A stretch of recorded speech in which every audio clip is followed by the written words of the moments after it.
Mumtaz TV bersama menegakkan sunnah.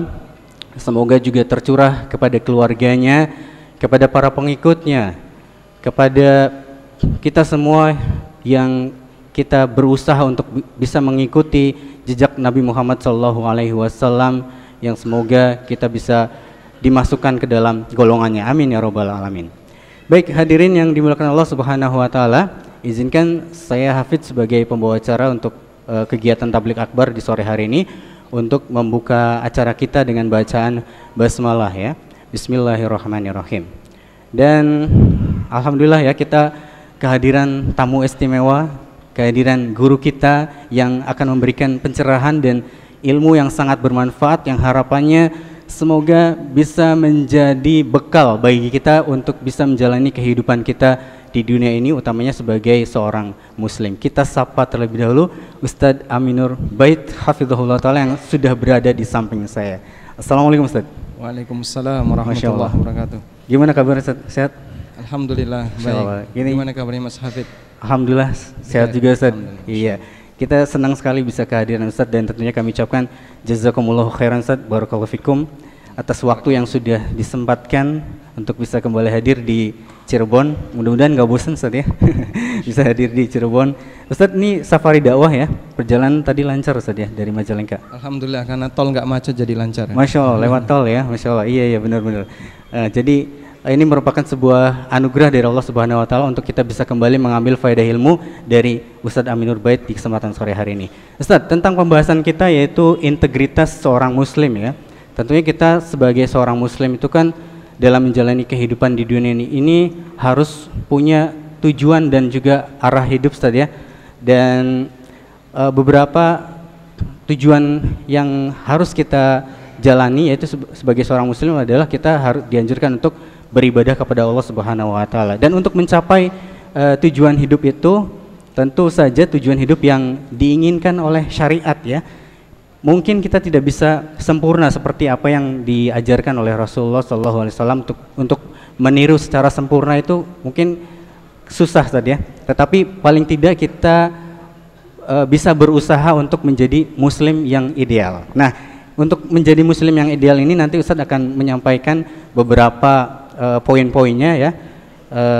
Tentu saja poin-poin tersebut yang akan kita bahas ya, untuk bagaimana kita berusaha untuk berjuang agar menjadi atau paling tidak mendekati menjadi muslim yang ideal Ustadz ya. Ustadz tadi menyampaikan beberapa poin ya. Jadi teman-teman jamaah dipersilahkan gitu Ustadz ya. Ada berapa poin Ustadz kalau secara total? Ini Ustadz? Di buku Prinsip Hidupku, ini buku terbaru yang kami terbitkan.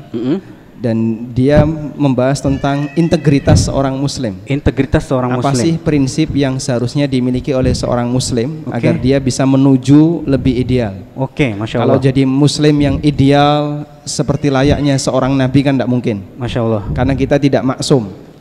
Tapi setidaknya kita berjuang untuk meniru bagaimana menjadi muslim yang ideal. Masya Allah. Dan dari sekian belas ini sifatnya hanya nasihat terpisah agar kita bisa mendekati posisi itu. Iya, dan ada 17 poin ya di sini yang Ustadz sodorkan kepada kami gitu ya. Kita akan bacakan dulu, nanti teman-teman jamaah memilih berapa Ustadz?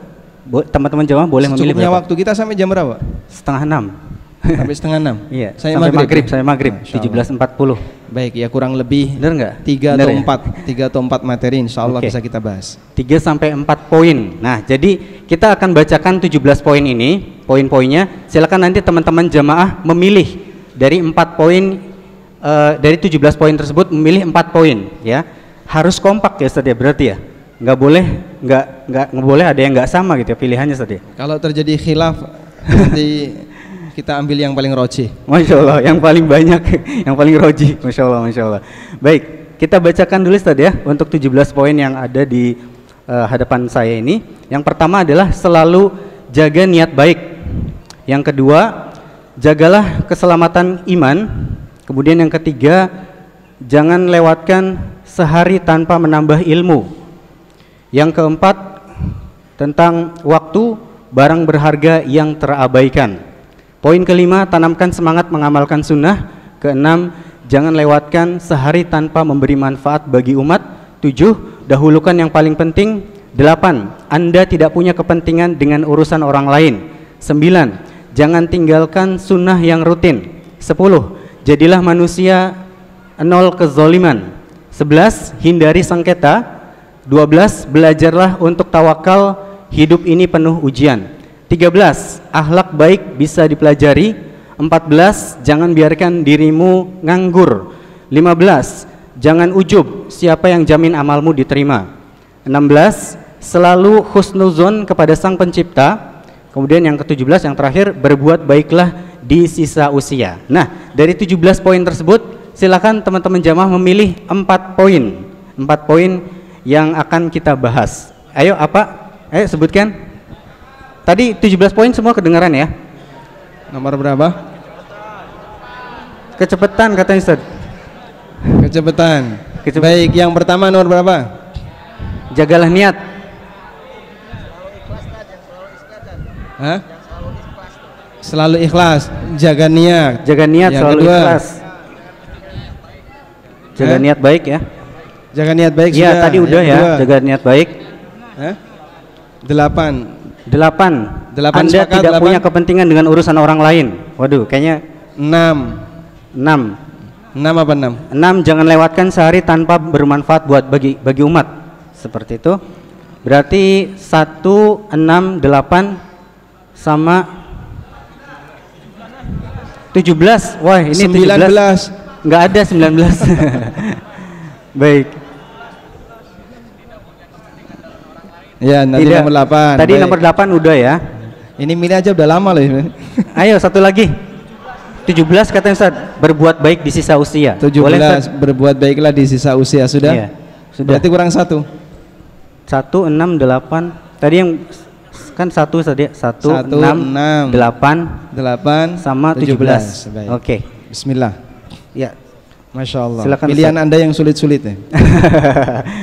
Iya. Tayyib, Silakan, Ustaz. sekarang kita akan bahas yang pertama ya. Iya. Selalu menjaga niat baik. Di buku ini sebenarnya saya tidak berbicara tentang ikhlas, karena mungkin kajian seputar masalah ikhlas itu dibahas oleh para ulama berkaitan dengan masalah bagaimana agar kita diterima amalnya. Tapi lebih kepada bagaimana menjaga semangat agar kita selalu terjaga dalam kebaikan. Dan ini berawal dari pesan yang disampaikan oleh Imam Ahmad bin Hanbal kepada putra-putra beliau. Beliau pernah mengatakan, "Inwil khaira fa innaka la tazalu fi khairin ma nawaital khaira." Selalu memiliki niat yang baik, karena engkau akan berada dalam kebaikan sepanjang kau punya niat yang baik. Sehingga setiap hari jika kita punya semangat yang baik, hari ini punya semangat yang baik, besok punya semangat yang baik, dan seterusnya, kita akan terbimbing dengan niat itu. Karena aktivitas yang dilakukan oleh seorang muslim, salah satu di antara penentunya adalah niatnya. Ada sebuah ungkapan yang ini bukan hadis Nabi SAW. Kalaupun disebut hadis, statusnya dhaif. Ungkapan itu berbunyi, niyatul mu'min khairum min amalih. Niat seorang mukmin lebih baik daripada amalnya. Sekalipun ini bukan sabda Nabi SAW, namun secara makna benar. Dan kita perlu paham bahwa bedakan antara kebenaran dengan sabda Nabi SAW, kebenaran dengan dalil. Semua yang tertuang dalam dalil adalah benar, tapi tidak semua kebenaran terdapat dalam dalil. Bisa bedakan ini? Bisa, Ustaz. Bisa ya? Baik. Selanjutnya saya tanya, sebutkan contoh kebenaran yang tidak disebutkan dalam dalil. Ayo, siapa yang bisa jawab? Sebutkan contoh pernyataan yang benar yang tidak disebutkan dalam dalil. Ayo, banyak ya Ustaz ya. Kebersihan sebagian dari iman. Itu ada dalam hadis, at-tuhuru syatrul iman. Kesucian setengah dari iman. Ada yang lain? Apa? Silakan. Gula rasanya manis, betul ya? Masya Allah, Masya Allah. Gula rasanya manis. Gula rasanya apa, Pak? Manis. Salah atau benar kalimat ini? Benar. Benar. Ya. Cirebon ada di Jawa Barat. Salah atau benar? Benar. Disebutkan dalam dalil nggak itu? Disebutkan dalam dalil? Tidak. Sehingga kalimat ini benar tapi tidak ada dalam dalil. Oke. Maka bedakan dua ini. Tidak semua kebenaran ada dalam dalil, tapi semua dalil adalah kebenaran. Kenapa tidak semua kebenaran ada dalam dalil? Karena kebenaran itu ada yang sifatnya indrawi. Manusia bisa melihat, manusia bisa merasakan. Kebenaran semacam ini banyak yang tidak disebutkan dalam dalil. Karena dalil baik Al-Quran maupun hadis Nabi SAW bukan kitab takdir. Sehingga kalau ada orang yang bertanya, Pak, betul nggak sih ada dinosaurus? Katanya sih tulangnya ada, bekasnya ada, tapi kenapa kok tidak disebutkan dalam Al-Quran? Maka kita kasih jawaban, tidak semua kejadian di alam ini ada dalam Al-Quran. Kita tidak tahu apakah itu benar atau tidak. Namun tidak semua kejadian di alam ini ada dalam Al-Quran. Kenapa tidak semua kejadian di alam ini ada dalam Al-Quran? Karena kalau semua kejadian di alam ini ada dalam Al-Quran, berarti Al-Quran adalah Lauhul Mahfud, kitab yang isinya catatan takdir. Sementara Al-Quran bukan kitab takdir, tapi Al-Quran adalah kitab yang diturunkan oleh Allah kepada Nabi-Nya SAW untuk menjadi panduan bagi umat manusia setelah beliau diutus. Baik. Oleh karena itu dalam hal ini Anda perlu bedakan antara kebenaran dengan dalil. Kembali kepada kalimat tadi, niyatul mu'min khairum min amali. Kita sebut ini bukan sabda Nabi SAW, namun secara makna benar. Dari sisi mana kalimat ini disebut sebagai kalimat yang benar? Al-Baihaqi rahimahullah dalam Syu'abul Iman memberikan penjelasan. Niat seorang mukmin lebih baik daripada amalnya. An-niyatu dunal amal qad takunu ta'atan, wal amal dunan niyah la yakunu ta'atan. Niat tanpa amal terkadang bisa menjadi ketaatan, jadi pahala. Tapi kalau amal tanpa niat tidak bisa menjadi pahala. Mafhum? Karena Nabi SAW bersabda dalam hadis riwayat Bukhari, man hamma bil hasanati falam ya'malha kutibat lahu hasanatun kamilah.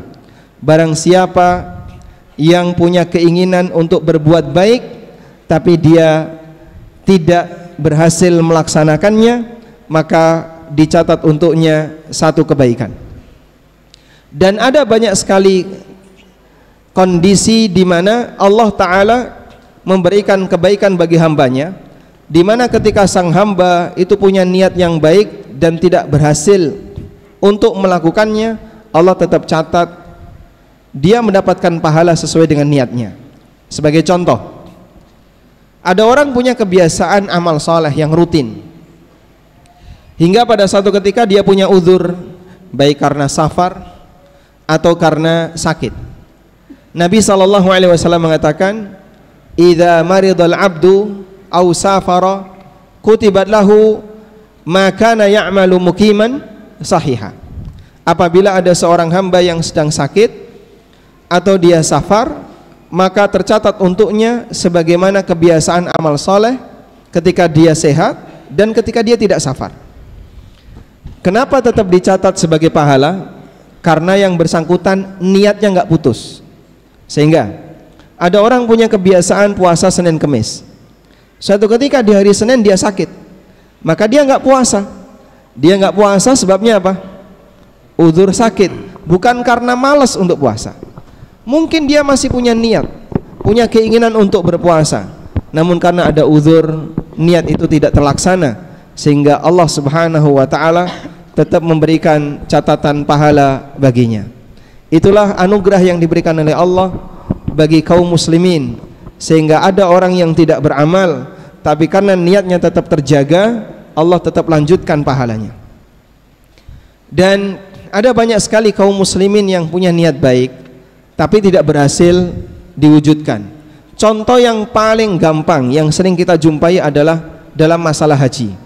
Di antara teman-teman yang ada di sini, jamaah sekalian, yang belum haji, boleh angkat tangan? Semua santri. Iya. Dan masih banyak jamaah yang lain. Anda pengen haji nggak? Pengen. Pengen. Andaikan dapat undangan dari Raja Salman, kira-kira gimana? Pingsan. Pingsan ya. Kayaknya nggak mungkin Pak Ustadz. Masya Allah, Masya Allah. Baik. Andaikan orang itu daftar haji. Untuk saat ini daftar haji 25 juta. Kapan dia harus berangkat? Dalam antrian di masing-masing kota rata-rata di atas 20 tahun. Di usia 50 dia baru daftar 25 juta. Cirebon antriannya berapa lama? Berapa? Sampai 30 tahun.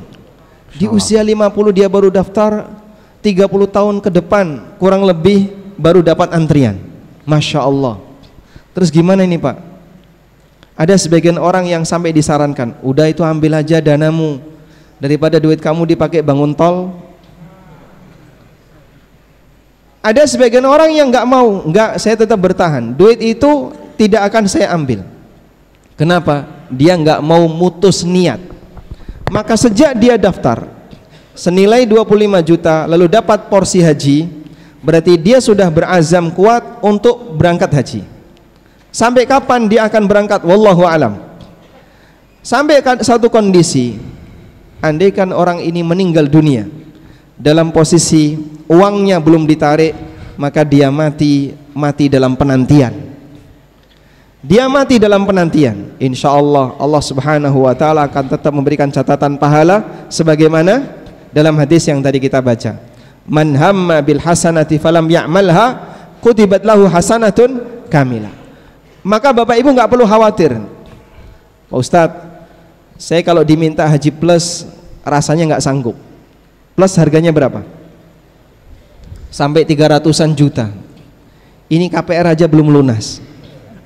Leasing masih banyak yang belum kelar. Sehingga ngebayangin untuk bisa berangkat plus nggak sanggup dia. Apalagi yang furoda. Sementara dia pingin berangkat dengan jalur resmi, visa haji, bukan visa ziarah atau jalur-jalur yang nggak beres lainnya. Sehingga dia pingin visa haji. Saya kalau menggunakan jalur yang plus nggak sanggup dengan dananya yang demikian mahal. Terus gimana Pak Ustadz? Kalau saya tetap daftar 25 juta, nggak tahu sampai kapan saya akan berangkat. Anda nggak perlu berkecil hati. Pasang 25 juta, niatkan lillahi ta'ala. Walaupun sampai pada kondisi tertentu, andaikan Allah takdirkan Anda meninggal dan nggak berhasil berangkat, meninggal dalam penantian, sehingga semoga niat yang nggak putus ini tetap menghasilkan pahala sebagaimana yang dijanjikan oleh Rasulullah Sallallahu Alaihi Wasallam. Selanjutnya masih berkaitan dengan masalah niat yang nggak putus.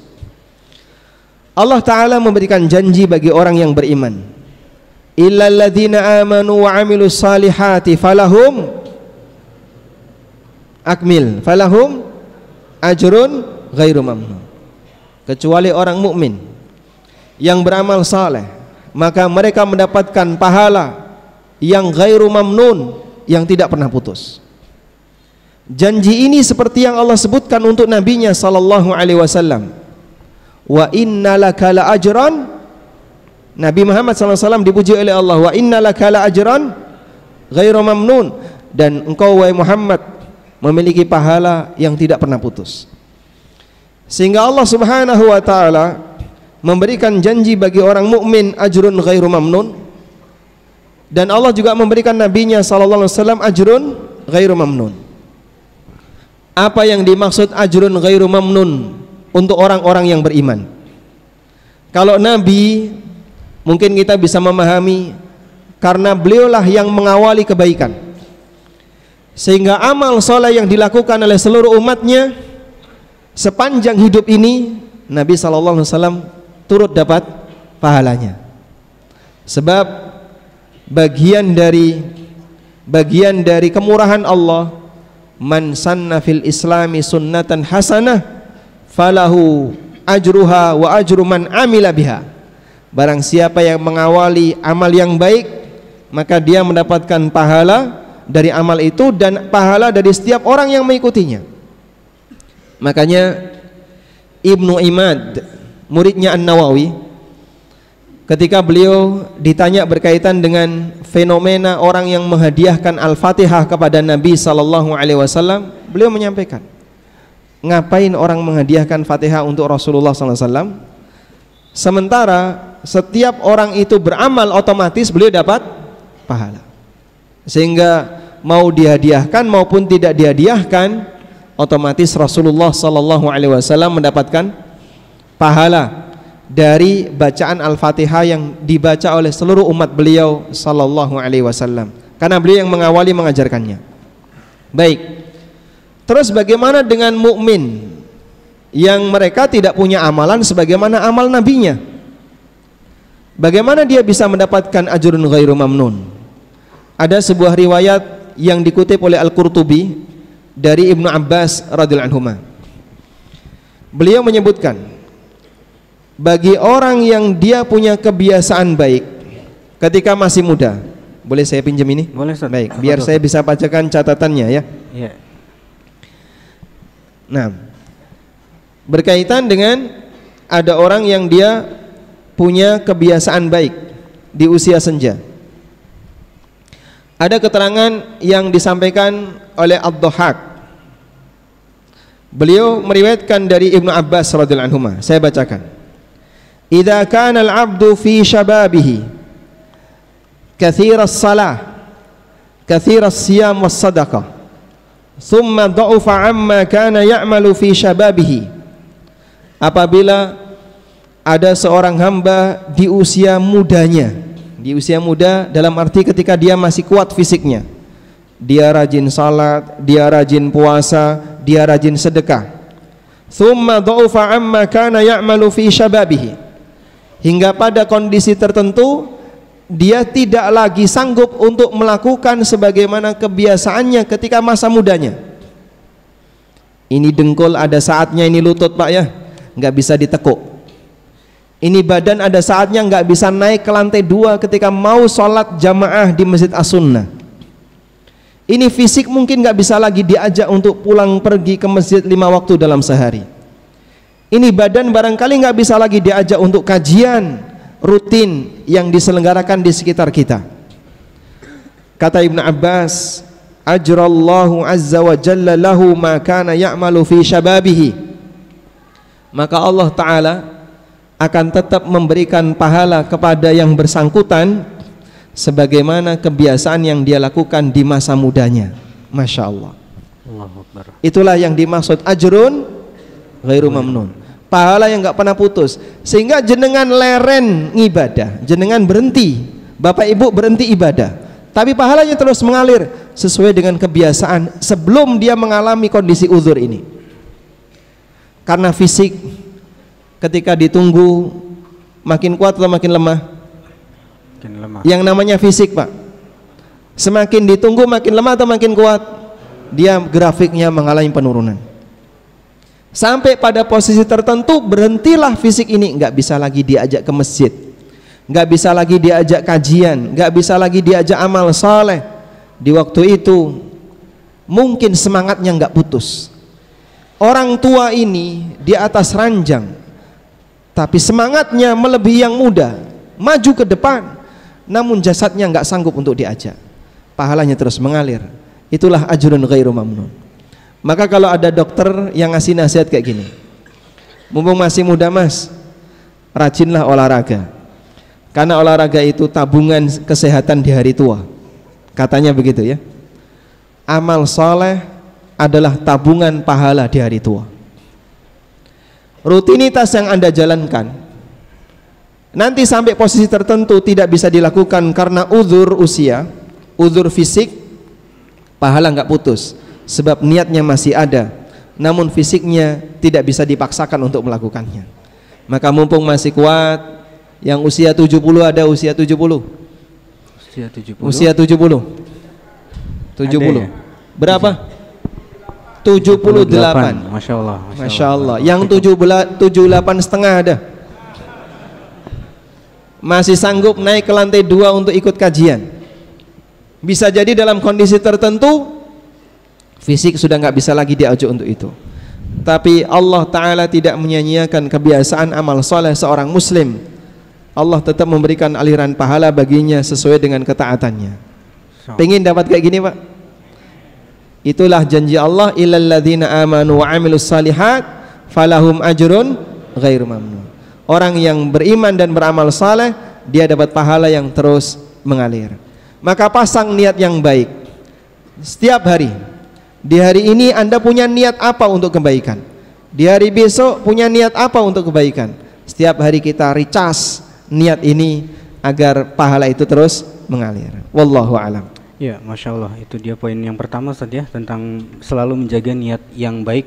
Niat menjadi salah satu bagian yang paling utama dalam pembahasan di 17 poin ini. Dan tentu saja semoga Allah menjaga selalu niat-niat kita supaya kita senantiasa mendapatkan kebaikan dari kebiasaan-kebiasaan yang sudah kita lakukan tentunya ya. Baik Ustaz, tentunya sebagai seorang muslim juga kita menginginkan untuk bisa menjadi bermanfaat buat orang lain Ustaz. Kira-kira kiat-kiat seperti apa Ustaz atau pembahasan yang ingin disampaikan di poin yang ke-6 ini? Yang ke-6. Jangan lewatkan sehari tanpa memberikan manfaat buat umat sebagaimana tadi request dari jamaah Ustaz. Tafadhol. Baik. Berikutnya, integritas seorang muslim, jadikan ini sebagai prinsip. Jangan lewatkan sehari tanpa memberi manfaat bagi seorang muslim. Oke. Anda diciptakan punya tujuan. Tujuan terbesarnya kepada Robnya apa? Beribadah. Sebagaimana yang Allah firmankan, gimana kalimatnya? Wa ma khalaqtul jinna wal insa illa liya'budun. Wal insa illa liya'budun. Tidaklah aku ciptakan jin dan manusia kecuali agar mereka beribadah kepadaku. Sehingga inilah tujuan yang paling mendasar kenapa manusia diciptakan oleh Allah Subhanahu wa taala, agar dia menghamba kepada penciptanya. Selanjutnya, lebih dari itu, tingkatan manusia untuk bisa menggapai cintanya Allah beragam, dan penentunya ada pada sejauh mana dia bisa memberikan manfaat bagi yang lain. Sebagaimana disebutkan dalam hadis riwayat At-Tabrani, Rasulullah sallallahu alaihi wasallam menyebutkan, ahabbun nasi ilallah anfa'uhum linnas. Manusia yang paling dicintai oleh Allah adalah manusia yang paling banyak memberikan manfaat bagi yang lain. Baik, cita-cita ini sebenarnya telah dipasang oleh seluruh orang tua kita pada waktu Anda dilahirkan. Sehingga saat orang tua mengakikoi bapak ibu semuanya, tertulis di situ, alhamdulillah telah lahir putra saya yang ketiga dari istri yang kesekian. Pertama Ustaz. Yang pertama ya. Kami beri nama ini, lalu disebutkan apa di bawahnya? Semoga menjadi doa. Semoga menjadi anak yang soleh, berbakti kepada orang tuanya, berguna bagi nusa, bangsa, agama, masyarakat dan dunia. Masya Allah. Itu bayi kalau ngerti isinya protes sama bapaknya.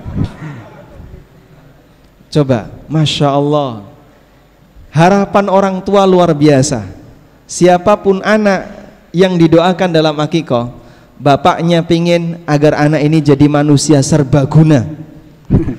Makanya sampai berguna bagi nusa, bangsa, agama, masyarakat dan mertua. Mertua. Jadinya ini kalau bapaknya sendiri bisa nggak? Belum tentu. Yang nulis kayak gitu nggak bisa. Tapi dia punya harapan besar bagi anaknya. Sehingga sebenarnya kita ini oleh orang tua sedang diharapkan agar bisa menjadi manusia yang sangat bermanfaat. Dan itulah tingkatan prestasi manusia. Nah, bagaimana cara kita bisa memberikan manfaat bagi umat? Apakah kita harus jadi dai semuanya? Jadi ustadz semuanya? Ataukah kita harus paham jadi ulama semuanya? Tentu tidak mungkin, karena Allah memberikan potensi bagi hamba beragam. Ada yang dia punya keunggulan A, ada yang punya keunggulan B dan seterusnya. Karena itu Nabi SAW memberikan penjelasan tentang gambaran potensi manusia. Dalam hadis riwayat Bukhari, Rasulullah sallallahu alaihi wasallam bersabda, "An-nasu ma'adin kama'adinidz dzahabi wal fiddah." Manusia itu seperti barang tambang, sebagaimana layaknya barang tambang emas atau barang tambang perak. Nabi sallallahu alaihi wasallam ngasih gambaran kita seperti barang tambang, karena nilai manusia itu berwarna-warni tergantung dari manfaatnya. Barang tambang semakin bermanfaat makin mahal, tapi ketika manfaatnya lebih rendah dibandingkan yang atasnya, dia makin murah. Makanya kemudian pemerintah membuat penggolongan, ya, ada barang tambang golongan A, golongan B, golongan C, dan seterusnya. Manusia juga demikian, sehingga ada manusia yang nilainya mahal. Kenapa? Orang ini dimanapun dia berada dimanfaatkan oleh masyarakat, bisa menyebarkan manfaat bagi masyarakat. Inilah orang yang berkah dan dia bisa menyebarkan kebaikan bagi umat. Contoh seperti ini adalah para nabi. Allah Subhanahu wa taala menyebut Nabi Isa sebagai hamba yang diberkahi. Ketika beliau berada dalam gendongan ibunya, beliau berbicara, dan salah satu kalimat yang beliau sampaikan, "Wa ja'alani mubarakan aina ma kunt wa awsani bis salati waz zakati ma dumtu hayya." Dan Allah menjadikan aku sebagai hamba yang diberkahi dimanapun aku berada. Kenapa beliau disebut sebagai orang yang diberkahi dimanapun beliau berada? Karena beliau mengajarkan kebaikan bagi umat dengan wahyu yang Allah berikan kepada beliau alaihi salatu wassalam, sehingga beliau memberi manfaat bagi masyarakat.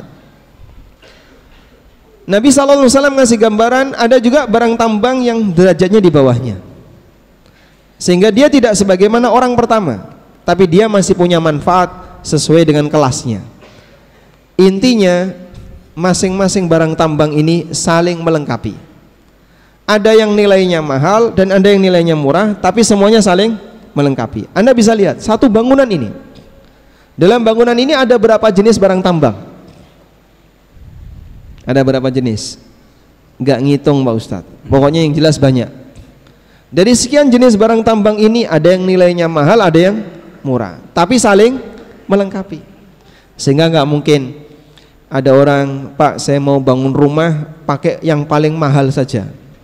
Apa mungkin kamu mau bangun rumah dengan batu bata emas, nguruk tanahnya pakai tanah uruk emas? Nggak mungkin, ya. Dia butuh batu bata, dia butuh kerikil, dia butuh pasir, dia butuh tanah uruk, meskipun harganya beda. Baik, seperti itulah kita. Lalu Nabi sallallahu alaihi wasallam mengatakan, "Khiyaruhum fil Islam, khiyaruhum fil jahiliyah idza faqahu." Yang terbaik di antara mereka di dalam Islam adalah yang terbaik di masa jahiliyah. Artinya, orang ketika masuk Islam, potensi kebaikannya di masa jahiliyah itu di bawah. Sehingga dulu di masa jahiliyah dermawan, masuk Islam tetap dermawan. Ketika di masa jahiliyah dia pemberani, masuk Islam tetap pemberani. Di masa jahiliyah dia pinter, masuk Islam tambah pinter. Sehingga ketika orang itu masuk Islam, dia membawa akhlak yang baik yang pernah dia miliki di masa jahiliyah. Karena itulah Allah Subhanahu wa taala ngasih gambaran bahwa orang yang mendekat kepada Islam, dia semakin dekat dengan Al-Quran maupun hadis, akhlak baiknya tidak akan hilang, akhlak buruknya akan menghilang. Ada sebagian orang yang punya kekhawatiran, ya. Fenomena ini sempat terjadi ketika isu terorisme sedang digencarkan oleh sebagian kalangan. Sampai ada sebagian orang tua itu yang khawatir kepada anaknya. Nanti kamu kalau kuliah di UGM, kuliah di ITB, kuliah di ITS, atau kuliah di UI, hati-hati jangan sembarangan dalam milih forum kajian. Jangan-jangan nanti kamu pulang jadi teroris. Orang tuanya itu takut. Ini anak kalau kemudian ngikuti forum-forum kajian kayak gitu, nanti pulang-pulang jadi orang yang bersikap keras kepada orang tuanya, nggak berbakti kepada orang tuanya, dan seterusnya. Al-Quran membantah ini. Allah Subhanahu wa ta'ala berfirman, anzala minas sama'i ma'an fasalat audiyatum biqadariha fahtamalas sailu zabadan rabia. Surat apa? Santri, surat apa? Ya? Surat Ar-Ra'd. Silakan dibuka surat Ar-Ra'd. Anzala minas sama'i ma'an, Allah menurunkan air hujan dari langit. Fasalat audiyatum biqadariha, maka aneka lembah itu terisi dengan air. Fahtamalas sailu zabadan rabia, maka aliran air tadi mengangkat kotoran-kotoran ke permukaan. Kemudian di lanjutan ayat Allah membuat dua permisalan. Yang pertama tentang air, yang kedua tentang bagaimana pembersihan emas. Wa mimma yuqiduna finnar wa mimma yuqiduna alaihi finnari zabadun mithlu. Demikian pula ketika orang mau membersihkan emas dari kotorannya, di situ juga ada zabat, ada kotoran. Lalu Allah Subhanahu wa taala mengatakan, fa ammaz zabadu fayadhhabu jufaa wa amma ma yanfa'un nas fayamkuthu fil ard. Adapun kotoran, dia pergi tanpa ada orang yang memungutnya, dia pergi begitu saja. Sementara yang bermanfaat bagi manusia tetap berada di dalam, tidak pindah. Baik, gambarannya kayak gini. Ilmu itu ibarat hujan, dan hati manusia seperti tanah. Maka Allah membuat permisalan, ketika hujan itu turun, ditampung oleh semua bagian tanah yang cekung. Ada danau, ada sungai, ada selokan, dan ada apa misalnya cekungan kecil. Sudah? Maka gambaran kita ketika menerima ilmu seperti itu. Ada orang yang hatinya cekungannya sangat kecil, sehingga ketika hujan turun banyak luber kemana-mana. Ini seperti orang yang baru belajar Islam, baru belajar agama, begitu baru belajar bahasa Arab, kenal huruf jar, pusing Pak Ustadz, mutung. Hatinya sempit sehingga tidak bisa banyak menampung ilmu. Dan banyak seperti ini kondisi jamaah. Sehingga disuruh menghafal Quran tidak mau, menghafal hadis keberatan, menghafal apa keberatan. Ini orang yang hatinya sempit. Hujan turun deras tapi cekungannya sempit, jadinya banyak ilmu yang hilang. Dia belajar mungkin tahunan, tapi banyak yang tidak mengendap karena hatinya sempit. Ada orang yang hatinya luas, seluas danau, sehingga ilmu yang demikian banyak dia bisa nampung. Sampai kita heran dengan orang yang Masya Allah karyanya puluhan jilid. Dari satu orang terbit karya puluhan jilid. Imam Syafi'i, para ulama-ulama setelahnya, Imam Ahmad yang menghafal 1 juta hadis, Imam Bukhari yang menghafal ratusan ribu hadis. Demikian pula para ulama generasi setelahnya, Syekhul Islam Ibnu Taimiyah, An-Nawawi, dan yang lainnya. Mereka ibarat manusia yang hatinya seperti danau. Begitu hujan turun, mereka bisa nampung dalam jumlah yang banyak. Kita seluas apa hatinya, Pak? Seluas apa? Hah? Kalau hanya seperti cekungan kecil, begitu hujan hanya bisa meninggalkan becek. Lalu Allah Subhanahu wa taala ngasih gambaran. Ketika danau-danau dan selokan ini terisi dengan air, maka kotoran kemana? Naik ke permukaan. Maka itulah gambaran orang yang belajar Islam. Saat dia belajar agama, kotoran hati naik ke permukaan. Semakin banyak ilmu yang dia terima, semakin banyak kotoran yang naik ke permukaan, lalu hanyut bersama aliran. Fa amma zabadu fayadhabu jufa. Adapun kotoran tadi hilang. Wa amma ma yanfa'un nas, tapi ikan enggak hilang.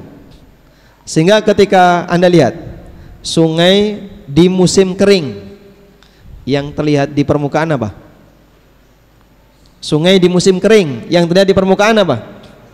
ranting, plastik, daun, dan aneka sampah. Selokan di musim kering yang terlihat apa? Sampah, Ustaz. Sampah. Tapi ketika hujan itu datang, sampah itu hanyut dan ikan tidak hilang dari sungai itu. Masya Allah. Maka orang yang belajar Islam juga demikian.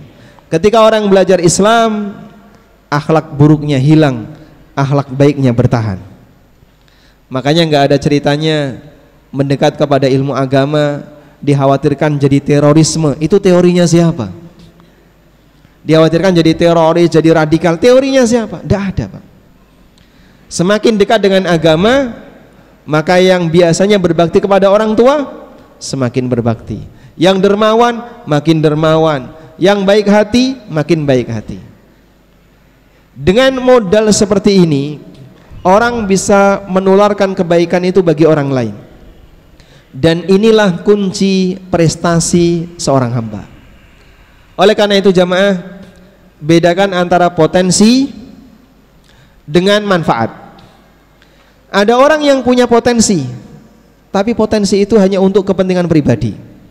Contoh, ada nggak orang yang kaya tapi dia pelit? Banyak. Sehingga dia kaya hanya untuk kepentingan pribadi. Dia jalan-jalan kemana, habis uangnya hanya untuk kepentingan pribadinya. Dia tidak punya perasaan memikirkan nasib orang lain dan seterusnya. Ini orang punya potensi kekayaan, tapi sifatnya hanya untuk pribadi. Ada nggak orang yang punya potensi kepandaian? Jadi misalnya kuliah di jurusan yang favorit, atau dia orang yang pinter ilmu eksak, tapi hanya untuk kepentingan pribadi. Maka ini orang punya potensi, namun sifatnya hanya apa? Untuk kepentingan pribadi. Ini bukan orang yang berprestasi. Oleh karena itu potensi kita tidak diukur dari, atau prestasi kita tidak diukur dari potensi, tapi diukur dari manfaat. Sehingga kalau yang pinter, dia gunakan pinternya untuk memberi manfaat bagi umat. Yang kaya, dia gunakan kekayaannya untuk memberikan manfaat bagi umat. Yang punya jabatan, dia gunakan jabatannya untuk memberikan manfaat bagi umat. Itulah manusia berprestasi yang sebenarnya. Gak kurang, Pak, orang Indonesia, Muslim Indonesia yang kaya, banyak. Muslim Indonesia yang pejabat ada banyak. Tapi ketika posisi mereka hanya bisa untuk kepentingan pribadinya, tidak memberi manfaat bagi orang lain, dia punya potensi tapi dia tidak memberi manfaat. Ini bukan orang berprestasi. Paham ya? Nah, oleh karena itu, kalau kita ingin jadi orang yang berprestasi dalam kacamata Islam, selalu memperjuangkan apa yang bisa saya berikan kepada orang lain, manfaat apa yang saya bisa berikan kepada orang lain. Dan itu bisa kita latih. Setiap hari saya harus ngasih manfaat sesuai dengan potensi yang kita punya. Kalau Bapak Ibu punya potensi sedekah, potensi harta, sedekah tiap hari. Punya potensi yang lain, lakukan itu tiap hari. Dari situlah kita berusaha untuk menjadi hamba Allah yang lebih berprestasi karena memberi manfaat bagi umat. Wallahu a'lam. Iya, Masya Allah, menjadi bermanfaat buat umat menjadi poin yang tidak kalah penting yang dibahas, ya, tidak kalah penting dari poin sebelumnya itu niat, ya. Dan tentu saja menuntut ilmu adalah bagian dari upaya kita untuk bisa memaksimalkan potensi yang ada dalam diri kita untuk bisa bermanfaat buat orang lain tentunya, ya.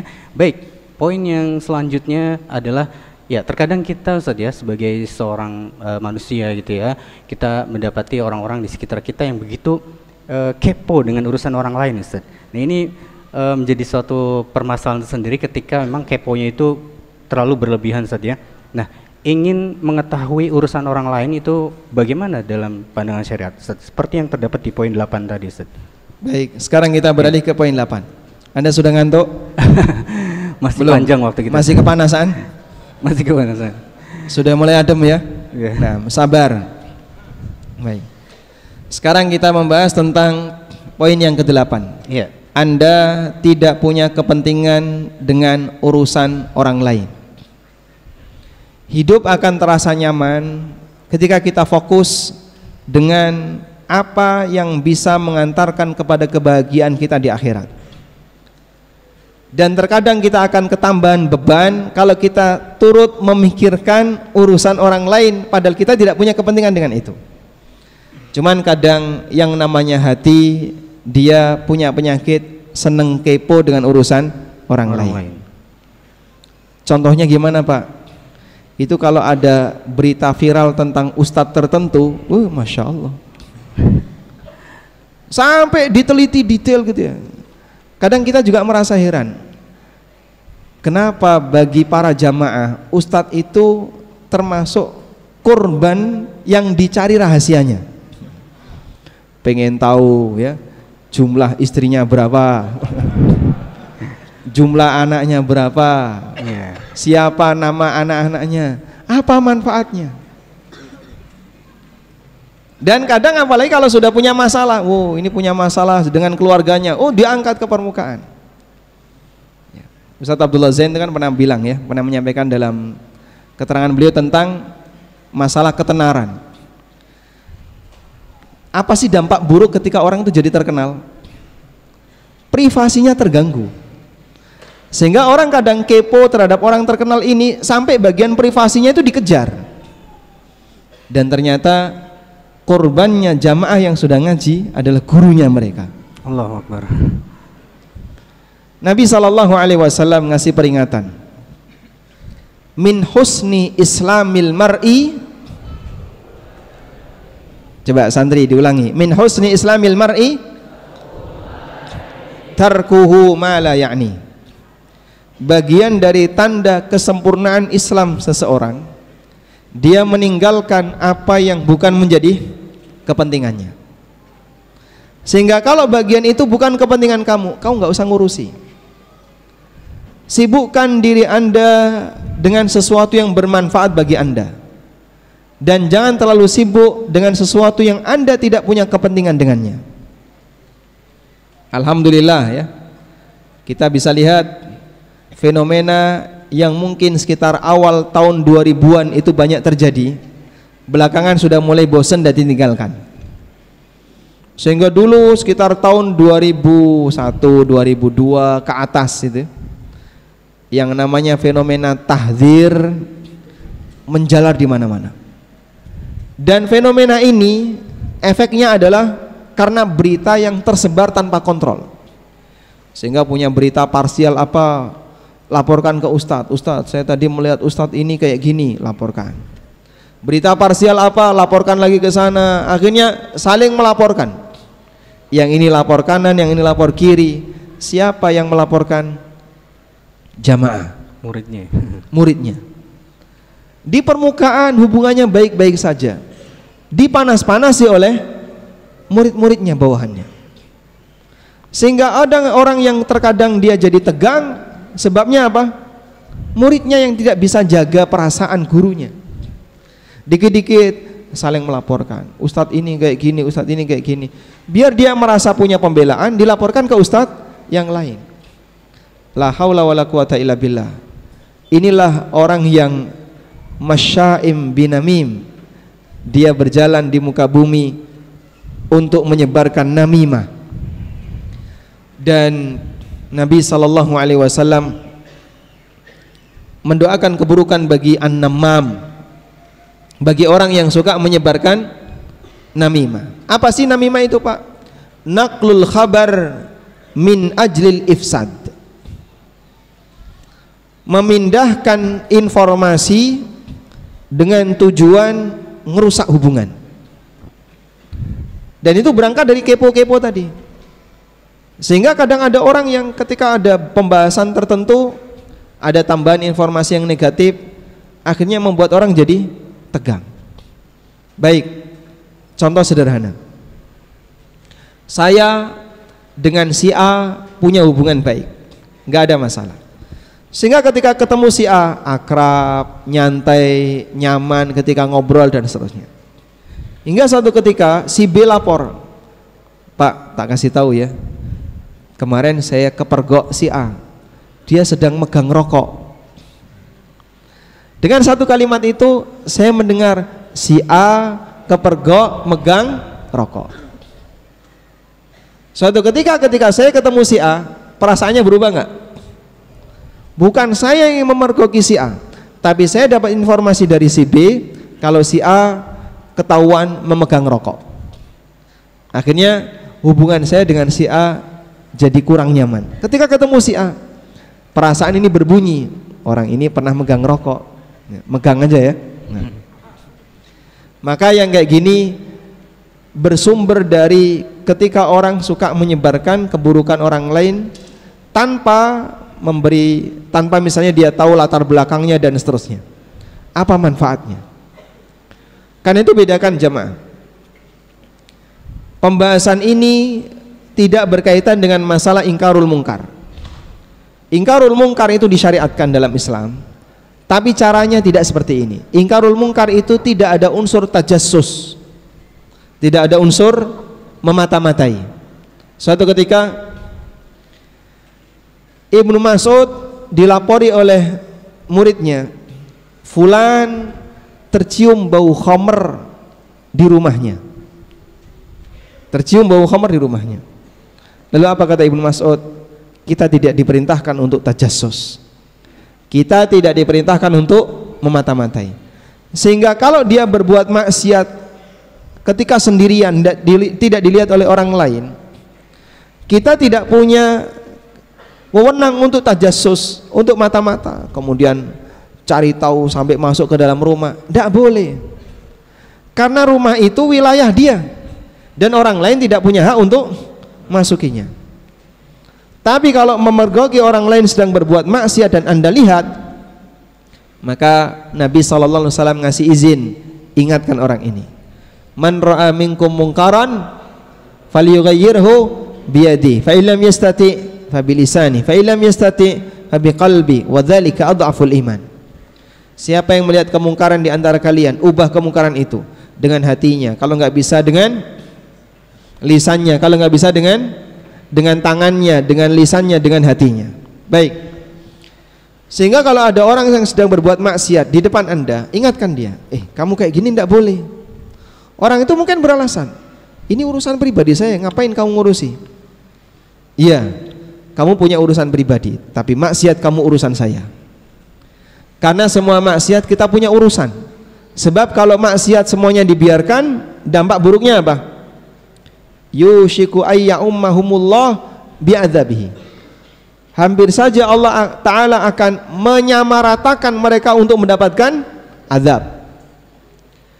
Sehingga orang ketika melihat kemungkaran, dia disyariatkan untuk mengingatkan agar tidak terjadi azab yang diturunkan oleh Allah. Dipahami di sini? Tayyib. Karena itu ingkarul mungkar semua manusia punya kepentingan. Tapi kalau yang sifatnya pribadi, Anda tidak punya kepentingan. Sampai contoh yang paling sederhana saja yang dijelaskan oleh para ulama berkaitan dengan tindakan yang kita tidak punya kepentingan. Misalnya Pak ya, Bapak Ibu sedang jalan lalu melewati rumah tetangga. Nah, rumah tetangga itu dicat, warnanya warna merah. Anda komentar, ini kok rumahnya dicat warna merah ya, harusnya kan warna biru. Misalnya ya, harusnya jangan warna merah, ngejreng itu, harusnya warna kuning. Ini rumah siapa? Apa kepentingan kamu dengan rumah itu? Kenapa kau kasih komentar catnya? Sampai titik seperti itu, sampai titik bagian itu diperhatikan. Makanya tidak berbicara kecuali yang kita punya kepentingan, bagian dari tanda kesempurnaan Islam seorang hamba. Abu Dujanah ketika beliau sedang sakit, beliau radhiyallahu anhu dikunjungi oleh seseorang dalam posisi kepalanya itu bergerak-gerak, kepalanya bergoyang-goyang. Wallahu alam, mungkin karena namanya orang sakit kan kadang melakukan gerakan refleks, badannya bergerak tanpa sadar. Lalu beliau ditanya, kenapa kok kepala Anda bergerak-gerak? Kemudian Abu Dujanah tidak menjelaskan sebabnya. Tapi beliau mengatakan, "Autsaku fi nafsi syai'an." Ada dua hal yang selalu saya jadikan sebagai prinsip. Kemudian beliau menyebutkan salah satunya adalah alla aqula ma la ya'nini. Aku tidak akan berbicara sesuatu yang aku tidak punya kepentingan dengannya. Tidak tahu ini sebabnya apa. Sehingga kalau kita mau menjelaskan sesuatu dan kita tidak punya ilmunya, kita diam, lebih baik ngasih nasihat kepada yang bersangkutan. Subhanallah. Sampai sahabat ini menyampaikan, saya nggak tahu apa alasannya, dan saya punya prinsip saya tidak akan bicara sesuatu yang saya tidak punya kepentingan dengannya. Mereka ketika berbicara selalu dipikir, ini ada konsekuensi dampak baik buruknya atau tidak. Karena kalau kemudian di situ ada dampak buruknya, mereka akan tinggalkan. Barulah mereka berbicara ketika ada nilai pahalanya. Dan ini perlu belajar. Ini perlu belajar. Karena rata-rata orang itu senang dengan yang namanya berita yang kurang baik. Makanya bad news is Good news. good news. Berita buruk adalah berita. Dengar nggak kamu? Ada apa? Itu katanya ustadz tuh kayak gini. Langsung nanti gimana Pak? Nyebar satu demi satu ya. Jadinya kayak gitu. Ini tolong diperhatikan, karena banyak ikhwah yang sudah ngaji lama tapi mereka gagal memperhatikan akhlak seperti ini. Anda fokuskan dengan sesuatu yang bermanfaat, insya Allah akan meninggalkan bagian-bagian yang tidak bermanfaat. Wallahu a'lam. Baik, Masya Allah. Poinnya adalah kita diminta untuk meninggalkan sesuatu yang kita tidak punya kepentingan di dalamnya, dan kita bersegera untuk bisa melakukan berbagai hal yang bisa membawa kemanfaatan untuk diri kita pribadi dan juga orang lain ya. Jangan sampai kita menjadi bagian agen pemecah belah umat, bahkan menjadi seorang yang mengadu domba antar sesama. Kita berlepas diri dan berlindung kepada Allah Subhanahu wa taala dari perbuatan mengadu domba ya. Baik, selanjutnya adalah poin yang tidak kalah penting dari pembahasan kita di kesempatan sore hari ini, Ustaz. Kita kan tidak tahu nih Ustaz, usia kita sampai dengan kapan gitu ya. Kita tidak tahu Allah akan cabut nyawa kita dalam kondisi seperti apa. Pertanyaannya adalah bagaimana sih Ustaz kita memanfaatkan sisa-sisa waktu yang ada yang Allah berikan kita hidup di dunia ini, Ustaz? Berbuat baiklah di sisa usiamu. Ini pesan agar saya dan kita semuanya bisa menghadap Allah dalam kondisi sebagai hamba yang punya qalbun salim. Allah Ta'ala menegaskan, yauma la yanfa'u malun wala banun illa man atallaha biqalbin salim. Pada hari di mana tidak bermanfaat harta dan anak kecuali mereka yang datang menghadap Allah dengan qalbun salim, dengan hati yang salim. Baik, saya kasih ilustrasi jamaah. Ilustrasinya seperti ini. Pada waktu Bapak Ibu mau sholat, apa yang harus dilakukan? Bersuci. Sehingga sebelum kita menghadap Allah, kita bersihkan jasad kita dari najis. Pakaian kita bersihkan dari najis. Tempat sholat kita bersihkan dari najis. Karena kita mau menghadap pencipta. Pada waktu orang mau menghadap Allah di pusat kiblat, di Ka'bah Al-Musyarrafah, maka Islam mengajarkan persiapannya jauh, 450 kilo bagi mereka yang mengambil mikot dari Dzulhulaifah. Sehingga dari jarak 450 kilo dia sudah harus persiapan untuk berikhram. Dia tinggalkan larangan-larangan ikhram, dia tinggalkan aneka pelanggaran-pelanggaran yang enggak boleh dilakukan ketika ikhram, untuk menuju Allah di titik kiblat. Persiapannya lebih panjang. Jarak yang paling dekat dari mikot adalah 5 kilo.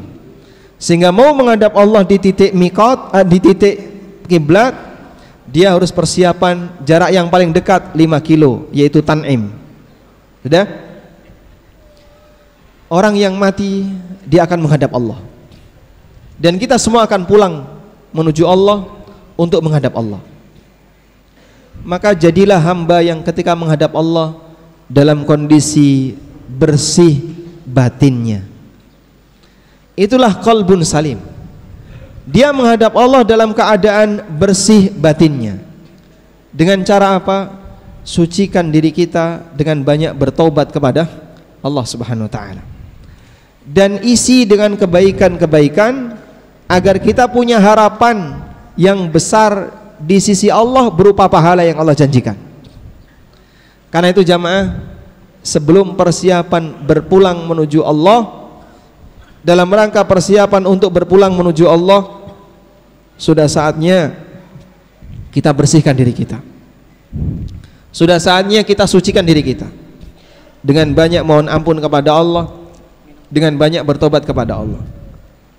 Karena setiap hamba yang meninggal hakikatnya dia sedang menuju Allah Subhanahu wa taala. Allah Subhanahu wa taala berfirman, "Ya ayyuhal insanu innaka kadihun ila rabbika kadhan famulaki." Wahai manusia, sesungguhnya kau betul-betul capek ila rabbik, melakukan perjalanan menuju Rabbmu. Famulaki, sampai akhirnya kau ketemu Allah, yaitu dengan datangnya kematian. Kita semuanya bergerak menuju Allah sampai akhirnya kita ketemu Allah dengan adanya kematian. Baik, selanjutnya apa yang harus dilakukan? Saya bawakan cerita yang pernah dialami oleh seorang ulama tabi'in yang bernama Fudail bin Iyad. Fudail bin Iyad ketemu dengan seorang bapak-bapak usianya 60 tahun. Maka Fudail bertanya kepada orang ini, "Berapa usia bapak?" Beliau menjawab 60 tahun. Kemudian Fudail menyampaikan, "Anta tasiru ila rabbika sittina sanatan tushiku an tablugha." Bapak melakukan perjalanan menuju Allah selama 60 tahun. Sebentar lagi mau sampai. Berapa usianya? 40 tahun. Anda melakukan perjalanan menuju Allah selama 40 tahun. Kurang berapa hari lagi? Wallahu a'lam. Tayyib. Yang usia 78. Insyaallah. Melakukan perjalanan menuju Allah selama 78 tahun. Kurang berapa tahun, Pak? Enggak tahu. Wallahu a'lam. Baik. Ini usia berapa? Ya. Iya. Lupa. Ada berapa sih, Dek? 12 tahun. Masya Allah. Berarti sudah melakukan perjalanan selama 12 tahun. 12 tahun, Masya Allah. Kurang berapa hari? Kok deg-degan gitu? Enggak tahu. Siapapun tidak tahu kapan ajalnya akan datang. Sehingga sebenarnya kalau kita bicara tentang sisa usia, apa sih yang dimaksud dengan sisa usia? Sisa usia itu hakikatnya adalah apa yang saat ini sedang kita jalani. Maka siapapun yang saat ini sedang hidup, dia sedang menjalani apa? Sisa usia. Tidak memandang bulu berapapun usianya. 12 tahun, mungkin ada yang di bawahnya 10 tahun, 40 tahun, sampai 78 tahun, bahkan sampai yang 90 tahun. Apa yang saat ini sedang mereka jalani, itulah sisa usia. Kemudian Fudail menyampaikan kepada orang ini, "Anta tasiru ila rabbika sittina sanatan tushiku an tablugha." Kau melakukan perjalanan selama 60 tahun. Sebentar lagi mau sampai. Maka orang ini langsung mengucapkan, "Innalillahi wa inna ilaihi raji'un."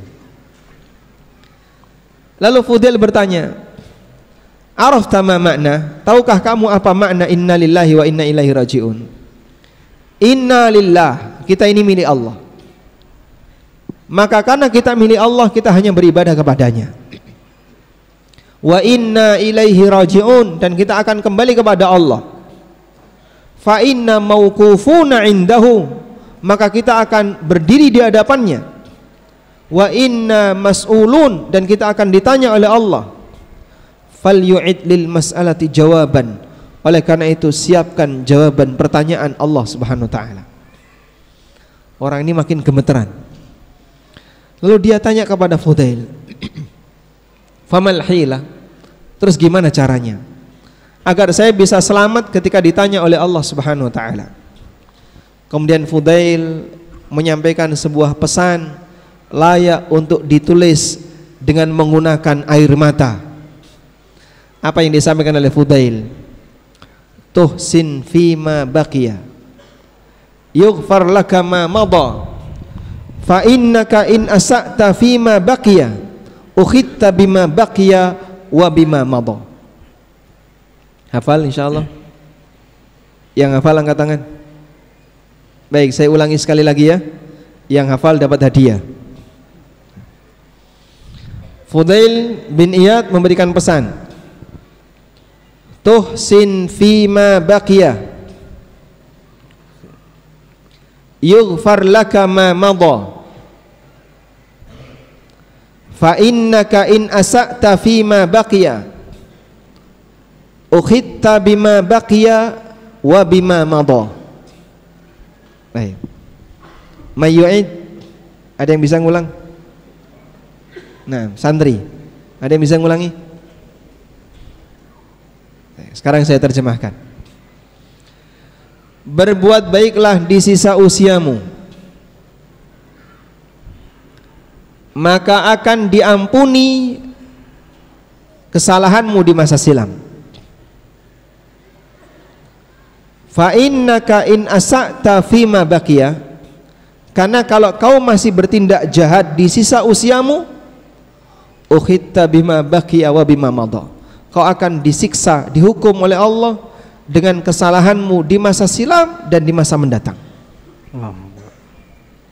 Fa innal a'mal bil khawatim, karena yang namanya penentu amal itu ada di mana? Ujungnya. Sebagaimana sabda Nabi SAW dalam hadis riwayat Bukhari, innamal a'malu bil khawatim, yang namanya amal itu ditentukan oleh apa? Ujungnya. Sehingga ketika seorang hamba ujungnya baik, maka seluruh bagian amal depannya dianggap baik. Dan ketika ujungnya jelek, maka seluruhnya dianggap jelek. Perjuangan kita beribadah kepada Allah sampai kapan? Wa'bud rabbaka hatta ya'tiyakal yakin. Sembahlah Rabbmu sampai datang kepadamu al-yakin. Apa makna al-yakin? Al-maut. Makna al-yakin adalah kematian. Sehingga perjuangan kita untuk menjadi orang baik adalah sampai titik finish, yaitu mati. Selanjutnya, bagaimana caranya agar kita bisa mencapai titik finish dalam kondisi baik? Itu sisa usia, perjuangkan untuk selalu jadi baik. Anda tidak perlu tenggelam dengan masa silam. Terus gimana Pak? Dosa saya di masa silam gimana? Kesalahan saya di masa silam gimana? Dulu masa silam saya kelam. Kalau bicara masa silam, mungkin masa silamnya sahabat bisa jadi lebih gelap dibandingkan masa silam kita. Di antara sahabat ada yang mungkin nyembah berhala. Di antara mereka ada yang pernah membunuh sahabat yang lain. Seperti Al-Wasi yang membunuh siapa? Hamzah, paman Nabi SAW. Di antara mereka ada yang membenci Rasulullah SAW sebelum dapat hidayah. Di antara mereka ada yang pernah minum khamr, ada yang bahkan pernah berzina, dan aneka kegelapan yang lainnya. Tapi begitu mereka masuk Islam, mereka jadi pahlawan-pahlawan dalam Islam. Kita punya masa silam, dan Islam tidak mengajak kita untuk tenggelam dengan masa silam. Yang lebih penting adalah menatap masa depan dan bagaimana kita bisa menjadi orang baik sampai di ujung finish, yaitu kematian. Wallahu a'lam. Walhamdulillahi rabbil alamin. Wassallallahu ala nabiyyina Muhammadin wa ala alihi wa sahbihi wasallam. Syukran jazakumullahu khairan Ustaz Aminur Bait ya, hafizahullah taala, telah menyampaikan materi yang sangat bermanfaat sekali dan semoga bisa menjadi pencerahan ya buat kita semua, terutama dengan 4 poin yang tadi dibahas dari 17 poin yang ada di dalam buku yang tadi Ustaz sampaikan ya, dan memanfaatkan sisa usia menjadi poin yang terakhir yang semoga bisa meresap dalam diri kita dan menjadikan kita istiqomah senantiasa berada di dalam kebaikan sampai kapan? Sampai dengan Allah wafatkan kita. Semoga Allah wafatkan kita dalam keadaan husnul khatimah. Amin ya rabbal alamin. Baik, teman-teman semuanya, jemaah yang dimuliakan Allah Subhanahu wa taala, tiba kita saatnya masuk pada sesi yang kedua, yaitu sesi interaktif. Buat teman-teman yang ingin mengajukan pertanyaan, silakan bisa langsung berdiri dan silakan sampaikan pertanyaannya. Ya, langsung aja silakan. Mas, siapa namanya?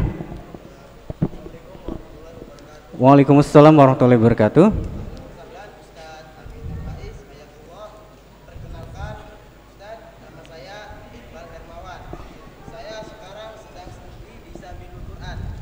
Masya Allah, Masya Allah. Apakah amalan yang sudah kita niatkan akan tetapi kita lupa mengerjakannya? Apakah pahalanya sama dengan apabila kita mengerjakannya? Dan mengapa dalam Islam niat dianggap sebagai faktor utama dalam menunaikan suatu amal? Syukran Ustaz. Jazakallahu khairan. Assalamualaikum warahmatullahi wabarakatuh. Waalaikumsalam warahmatullahi wabarakatuh. Silakan Ustaz. Baik. Kelas berapa? Kelas 12. Insya Allah. Berarti udah mau nikah ya? Tayyib.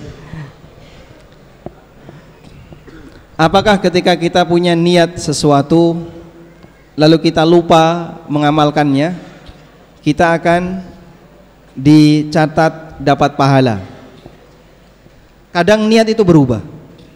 Kadang niat itu berubah.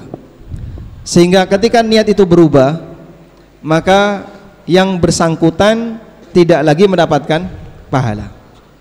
Sehingga ketika niat berubah, akhirnya dia gagal melaksanakan amal itu, maka yang bersangkutan gak dapat pahala. Sebagai contoh, Nabi SAW pernah menyebutkan,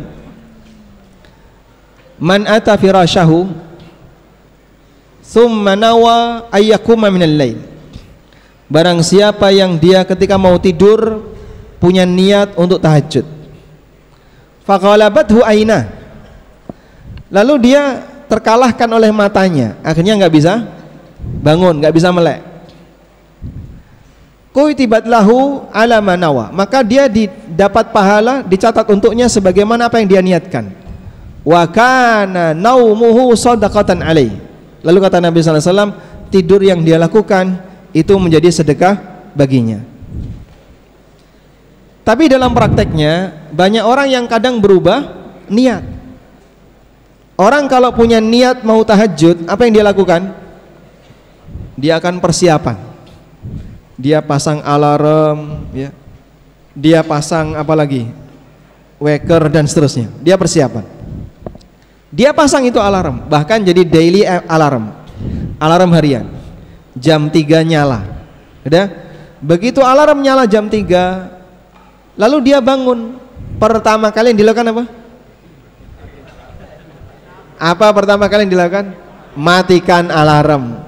Setelah itu ngapain? Tidur lagi. Bisa kompak ya jawabannya?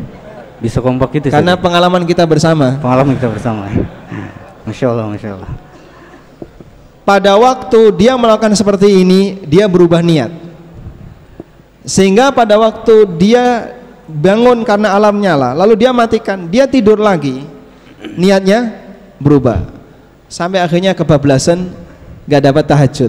Dia gak dapat sebagaimana yang tadi dijanjikan di depan, karena niatnya sudah berubah. Baik. Tapi kalau niat itu tidak berubah, mungkin karena lupa atau karena uzur, apakah tetap dapat pahala? Insya Allah dapat pahala. Lalu kenapa penentunya ada di niat? Nabi SAW mengatakan, innamal a'malu binniyat. Karena sesungguhnya amal itu dinilai sah dan tidak, ada dan tidak, tergantung dari niat.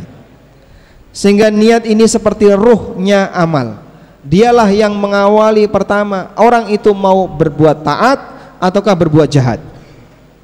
Maka kondisikan niat dengan maksimal. Belajar untuk memiliki niat yang baik butuh waktu panjang, sampai dikatakan oleh sebagian ulama, inni jahatu nafsi mujahadatan, aku bersungguh-sungguh untuk memaksa diriku, yang lebih serius ketika aku memaksa diriku untuk ikhlas kepada Allah Ta'ala. Atau kalimat yang semisal, tidak pernah aku berjuang lebih serius, melebihi seriusnya aku ketika berjuang untuk belajar ikhlas. Maka ini butuh waktu panjang. Jika ulama saja seperti ini keadaannya, apalagi kita yang imannya jauh di bawah mereka. Wallahu a'lam. Iya, Masya Allah. Ini sekaligus membantah tadi ya tentang bagaimana ketika tadi kejadian misalnya udah niat di awal waktu ya mau bangun malam, kemudian dia membunyikan alarmnya gitu ya, sudah men-set di jam 3 misalnya, kemudian dia matikan alarm itu dan dia nyeletuk, udah niat ini gitu ya. Jadi nggak jadi sholat qiyamul lail. Yang penting udah niat ya. Cuma niatnya berubah terus aja. Itu yang jadi permasalahan, jadi niatnya berubah gitu Ustaz ya. Nah, karena niatnya berubah dia nggak dapat. Oke, baik. Terima kasih ya tadi yang sudah turut berinteraktif. Silakan buat yang lain. Santri udah ya, silakan Pak. Ya, Bapak yang baju yang ya, mana? Yang ini nih, yang pakai sama sebutin ini ya merek ya. Sorry. Silakan Pak, berdiri aja Pak. Dengan Bapak siapa? Dengan Bapak Tarmuji. Iya, Tarmuji. Dari mana Pak? Baik, silakan pertanyaannya Bapak Tarmuzi. Waalaikumsalam warahmatullahi wabarakatuh. Masya Allah, Masya Allah. Ustaz, terkait dengan haji ya, sekarang kan kita tahu bahwa antrian haji itu karena lama, jadi saya berpikir gitu, ya sudah, saya milih umrah dulu. Tapi ketika umrah saya berdoa, ya Allah mudah-mudahan saya bisa haji lebih cepat.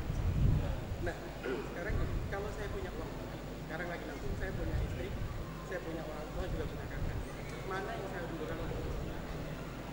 Baik, silakan Ustaz. Baik, saya ulang pertanyaannya ya, karena pemirsa di ANB channel nggak dengar, mungkin yang belakang juga nggak dengar pertanyaan beliau. Karena haji itu lama, akhirnya orang sekarang milih untuk umroh dulu.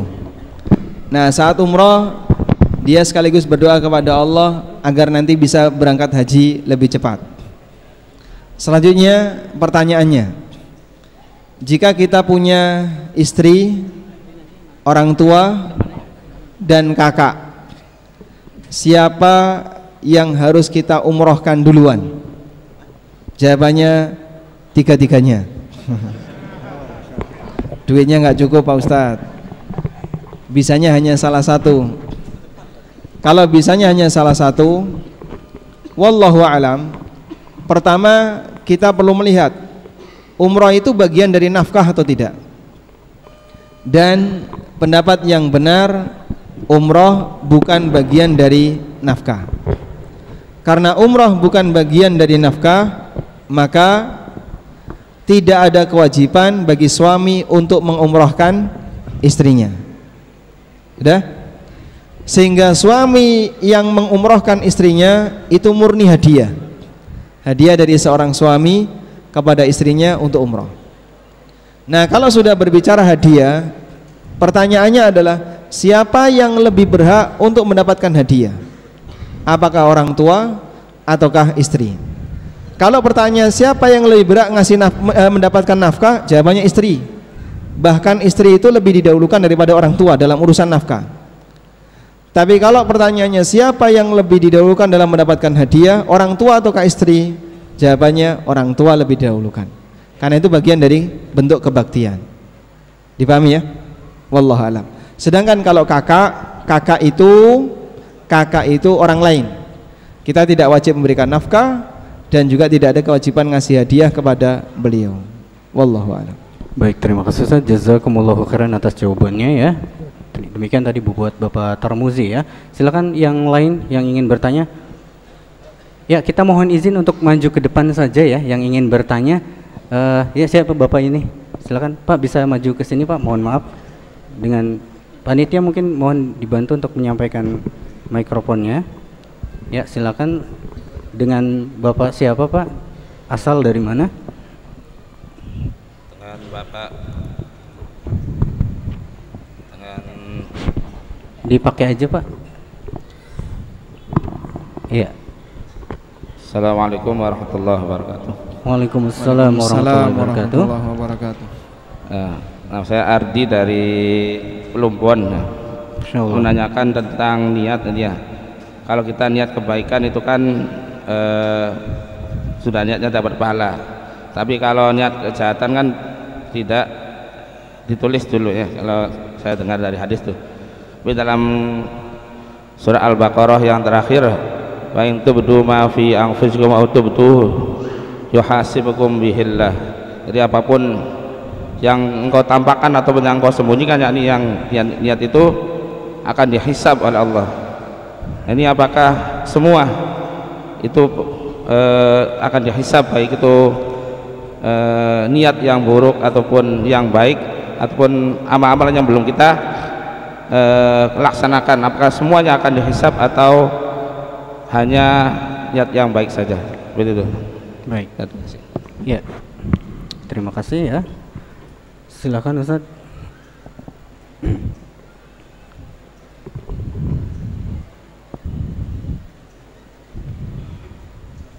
Ya, ini pertanyaan berkaitan dengan niat Ustaz tadi disampaikan. Tafadhol. Baik. Berkaitan dengan kerentek batin ya, atau lintasan batin atau keinginan hati. Jadi berkaitan dengan hukum keinginan hati, lintasan hati itu tidak satu macam, namun berkelas. Ada keinginan hati yang sudah jadi amal, ada keinginan hati yang belum jadi amal. Kata kuncinya di situ. Kalau sudah jadi amal maka dihitung. Kalau belum jadi amal maka belum dihitung. Di sini paham ya? Baik. Kapan jadi amal dan belum jadi amal? Salah satu di antara batasannya adalah sabda Nabi sallallahu alaihi wasallam, di mana beliau pernah mengatakan, "Innallaha tajawaza an ummati ma haddatsat bihi anfusuha ma lam ta'mal au tatakallam." Allah Subhanahu wa taala mengampuni apa yang ada dalam hati umatku selama belum dia kerjakan dan selama belum dia ucapkan.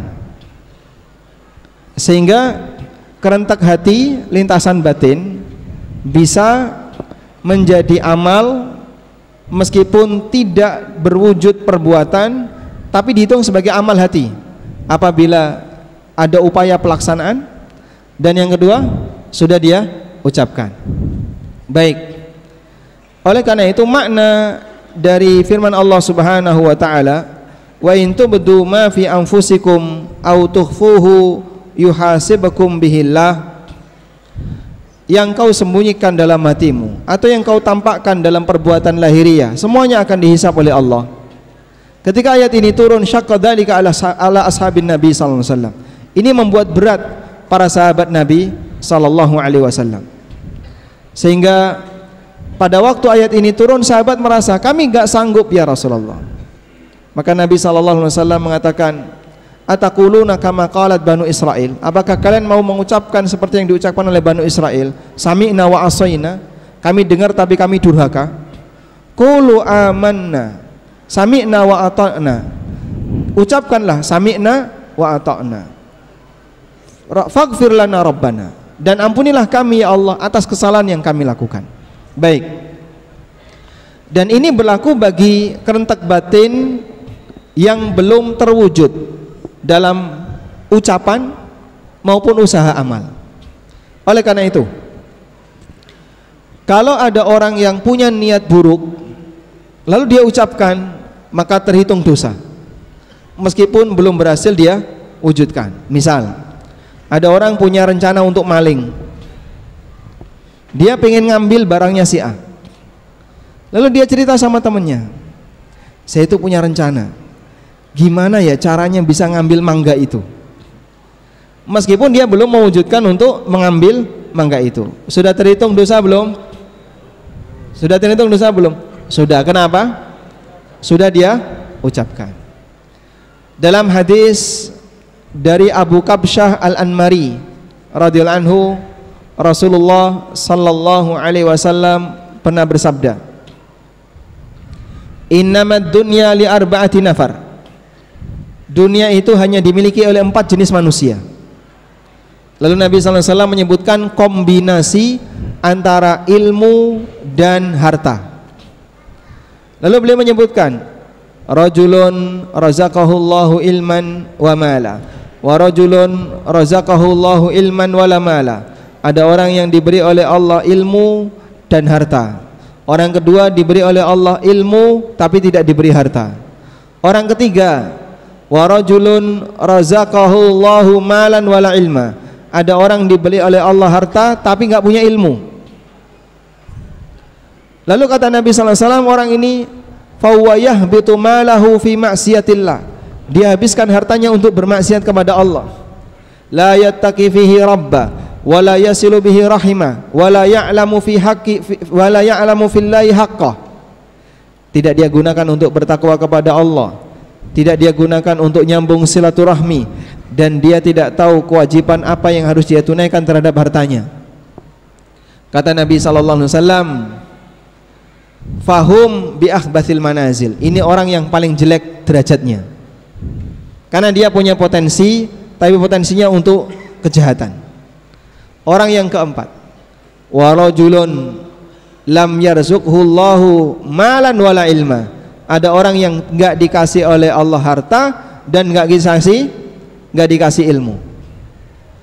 Wa huwa yaqul, lalu dia mengatakan, lau anna li malan mithla li fulan, andaikan saya punya harta seperti yang dimiliki oleh si A itu, la amiltu mithla ma amila fulan, aku akan melakukan seperti yang dilakukan oleh si A.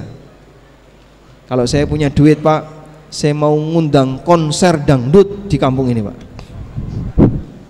padahal dia nggak punya duit, tapi dia ngomong kayak gitu, maka dia kena dosa. Karena ketika sudah diucapkan, jadinya apa? Itu sudah jadi niat bulatnya, meskipun belum diwujudkan. Makanya hati-hati ya. Kadang orang kalau emosi ngomongnya ngawur.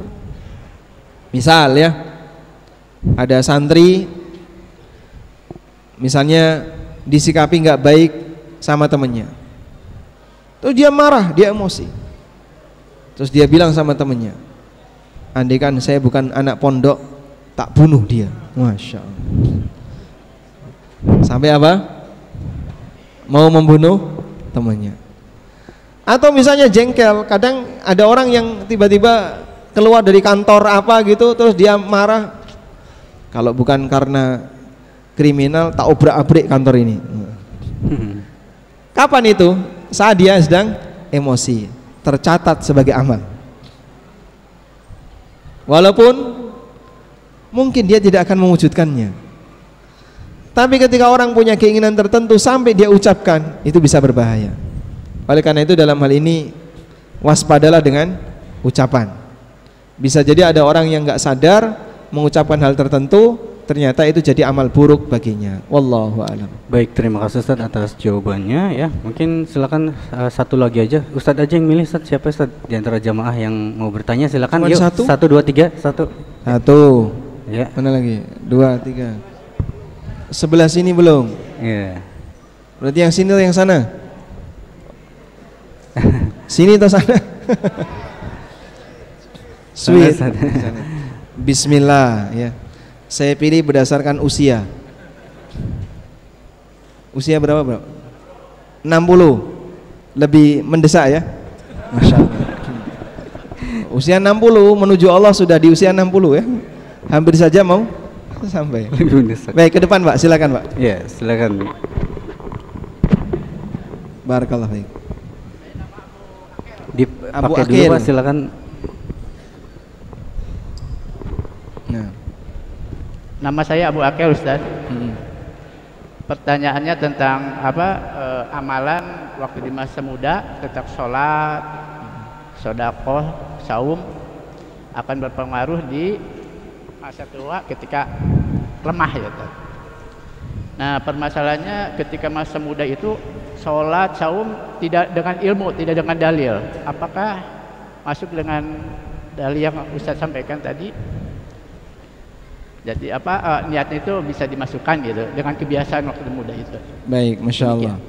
Jika ada orang yang ketika masih muda rajin sholat, rajin puasa, tidak dengan ilmu, lalu sampai akhirnya dia tua gak bisa melaksanakannya, apakah tetap dapat pahala? Sebenarnya apa sih yang dimaksud dengan beramal dengan ilmu? Apakah harus hafal dalilnya atau bagaimana? Beramal dengan ilmu itu tidak harus hafal dalil, karena bukan syarat amal harus hafal. Tapi yang lebih penting adalah dia tahu dalil. Dan berbeda antara hafal dengan tahu. Bisa jadi ada orang tahu tapi dia nggak hafal. Dan itulah kita. Sehingga misalnya bapak-bapak ditanya, "Bapak apakah melakukan puasa sunnah Senin Kemis?" "Iya Mas, saya melakukannya." "Dalilnya apa?" "Saya lupa, tapi saya udah pernah tahu." Sah nggak puasa Senin Kemisnya? Sah. Karena beliau sebenarnya sudah tahu. Misalnya Ustadz pernah menyampaikan itu, cuman kan mendengar sekali dua kali nggak langsung hafal. Saya yakin Nabi SAW pernah berpuasa atau beliau terbiasa puasa Senin Kemis. Maka kita puasa Senin Kemis. Cukup dengan tahu seperti itu, insya Allah dapat pahala. Contoh yang lain, salat qobliyah subuh. Apa dalilnya? Kayaknya ya kalimatnya, siapa yang sholat qobliyah subuh maka nanti dapat bidadari. Kamu kok ngarang sendiri Pak? Hadisnya nggak kayak gitu. Tapi kan ada itu Pak Ustadz, sholat qobliyah subuh. Iya, cuman dalilnya nggak kayak gitu. Nah, sebenarnya dia tahu dalilnya, tapi dia nggak hafal teksnya. Sholat qobliyah subuh lebih baik daripada dunia seisinya. Rakaatul fajri khairum minad dunya wa ma fiha. Teks ini kan kita nggak mungkin nggak hafal. Tapi orang tahu ini ada dalilnya. Cukup dengan itu, insya Allah amalnya sudah berdasarkan ilmu. Dan yang lebih baik lagi, kalau dia tahu detailnya, sampai pada gerakan-gerakan yang minor dia tahu, maka nilai pahalanya akan semakin besar. Oleh karena itu dalam hal ini, wallahu alam, insya Allah secara umum masyarakat kita ketika beramal itu, terutama amal yang sesuai sunnah, dia paham, dia tahu dalil meskipun dia tidak hafal dalil. Contoh, sholat 5 waktu hampir semua muslim tahu kalau ini wajib, meskipun dia tidak paham, dia tidak hafal dalil. Puasa Ramadan semua muslim tahu itu wajib, meskipun dia tidak hafal dalil. Suruh nyebutkan kutiba alaikumusiyam, tidak tahu. Tapi saya tahu Mas, Ustadz kemarin tuh nyampaikan itu ada di Quran. Cuman saya lupa Quran cetakan apa kemarin yang dibaca oleh Ustadz. Apakah cetakan Madinah atau cetakan Toha Putra? Ya kan sama saja Pak, namanya mushaf Al-Quran ya. Tayyib. Kurang lebih seperti itu. Jadi kita husnudzon kepada muslim seperti ini. Barangkali ada orang tua yang mungkin masa mudanya ketika dia beramal tapi belum ngaji, sebenarnya kebiasaan amal soleh yang dia lakukan itu berdasarkan ilmu atau tidak? Insya Allah berdasarkan ilmu, walaupun dia tidak hafal dalil. Wallahu alam. Baik, terima kasih Ustaz, jazakumullah khairan atas jawabannya ya. Mungkin kita cukup dulu saja untuk tanya jawab. Mungkin saatnya kita bagi-bagi hadiah Ustaz. Mungkin Ustaz memberikan pertanyaan buat jamaah gitu nanti yang bisa bagi-bagi jawab. hadiah. Ya, silakan Ustaz. Baik. Hadiah yang pertama untuk yang usia 78 tahun. 78 tahun, Masya Allah. Minta tolong disampaikan ya. Hadiah berikutnya yang anaknya paling banyak. Anaknya paling banyak. Berapa Bapak? 4 7. Ada yang 8? 7. 7? Ada yang 7,5? 7,5. Ada, baik. Yang anaknya 7 dapat hadiah langsung. 7. Anaknya berapa? 7. 7. Panitia tapi ya. Panitia nggak ada Pak. Panitia nanti spesial. Iya. Nggak tahu Baik. apa tapi. Selanjutnya, Ya. sebutkan apa makna. Bapak mau jawab? Mau jawab. 7. 7. Bukan panitia. Bukan. Gimana, Sabakoka Ukasyah. Bapak didahului oleh Ukasyah. Oke, Masya Allah, Masya Allah. Baik, Bapak Baik. berhak untuk menjawab pertanyaan saya ya. Ya. Pertanyaannya, siapa nama Bapak? Siapa? Dwi Dwi Prianto. Prianto. Dapat hadiah ya. Iya, Masya Allah. Silakan Pak Dwi. Bukan yang penting saya tanya toh. Iya. Nah, angkat tangan dulu. Angkat tangan. Nah, pertanyaannya, Iya. sebutkan dalil. Hah? Nggak jadi. Ini jadi Beda dengan yang tadi kan. sebutkan dalil. Sebutkan dalil Oke. bahwa niat lebih baik daripada amal.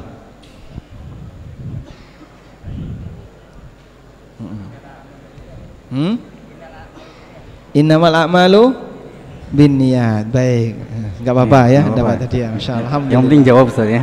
Silakan Pak. Ya. Baik, ya tadi ada santri yang angkat tangan. Nah,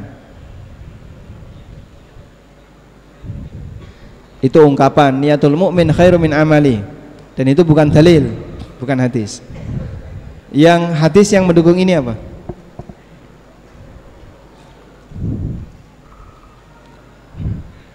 Tadi sudah. Pas? Pas. Kita ganti yang lain ya. Ganti yang lain ya. Pertanyaan selanjutnya. Iya. Pertanyaan berikutnya. Nanya nama dulu nggak Ustaz? Hah? Nah, ditanya dulu nggak yang mau jawab gitu? Oh siap, insyaallah nanti ya. Tadi kita sampaikan nasihat Fudail bin Iyad. Coba diulang. Ustaz Fudail bin Masya Iyad. Allah. Siapa ya tadi? Angkat tangan duluan ya sana ya. Ya, peci silakan hitam, berdiri. silakan. Berdiri silakan, Mas. Ya. Dengan siapa namanya? Namanya siapa? Ya, silakan jawabannya.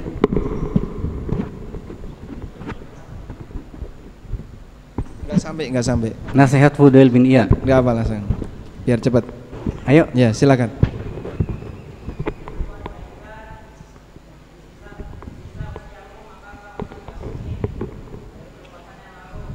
Diampuni kesalahan yang lalu. Kemudian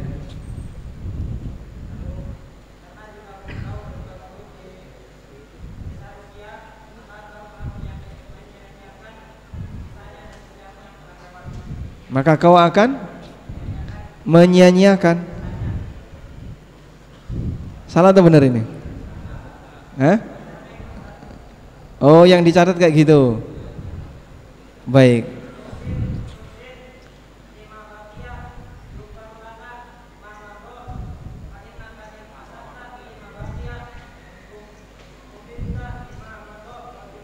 Masya Allah. Masya Allah. Yang Arabnya benar, terjemahannya salah. Terjemahnya. Masya Allah, Masya Allah. Karena kau tetap berbuat buruk di sisa usia, kau akan dihukum. Ukhita, dihukum dengan sisa usia dan perbuatanmu di masa silam. Ustaz, ada lagi Ustaz? Masih lagi? Masih ada Ustaz. Nah, masih lagi ya. Hadiah berikutnya. Yang datang dari paling jauh aja. Paling jauh dari mana? Santri nggak boleh ya.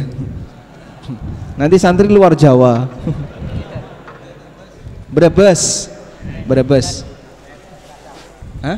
Cilacap. Cilacap. Pemalang. Malang. Hah? Klaten. Tinggalnya di mana? Plumbon. Tinggal di Plumbon. Dekat Ustaz. Jogja. Tinggal di Cirebon. Gunung ya. Baik. Brebes, Cilacap, Pemalang. Jauh mana? Cilacap. Cilacap paling jauh ya. Cilacap. Cilacap. Insyaallah. Selanjutnya. Pertanyaan berikutnya. Sebutkan ya. 4 pesan yang tadi kita sampaikan. 4 poin tadi yang kita sampaikan.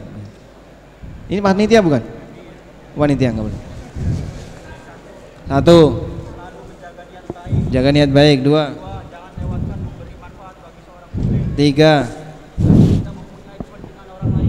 tidak punya kepentingan dengan urusan orang lain. Barakallahu fikum. Insyaallah, insyaallah. Taib, parfum ya. Siapa namamu di Mahat As-Sunnah? Ustadz Muhammad Toharo. Salah atau betul? Salah. Ustadz Muhsin. Muhsin man? Muhsin? Ustadz Muhsin. Muhsin doang. Betul? Betul. Salah. Betul. Betul. Ustadz Muhsin. Iya. Masya Allah. Santri dapat hadiah. Masa santri nggak kenal mudirnya sendiri? Sabilul Quran, Ustaz. Ya, silakan, masih ada lagi, Ustaz. Masih ada 3 lagi, Ustaz. Ya.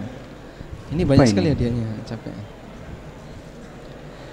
Sebutkan dalil bahwa prestasi manusia ditentukan dari manfaat dia kepada orang lain. Naam. Siapa duluan sini?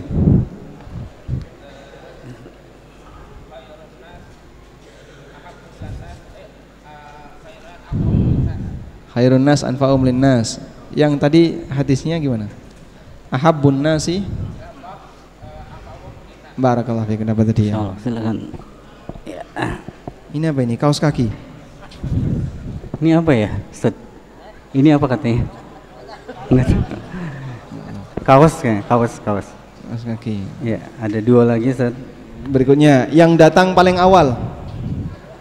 Ustaz. Paling awal, Ustaz.